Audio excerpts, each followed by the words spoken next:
Hi, how are you? Today we're going to see how to send money on iPhone through messages. Well, the first thing we need to do is go into the settings on our phone, and here we're going to look for the option for regarding passwords and security, this particular section right here. And well, let's meticulously make sure that everything is properly set up, ensuring that you have two-factor authentication thoroughly enabled. Now let's proceed to our iPhone wallet application, and within our wallet, we are going to carefully add a new card, okay?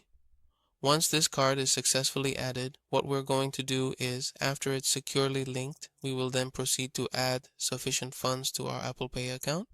And well, once we've successfully added these funds, right, we're going to go directly to messages and tap this option right here, okay?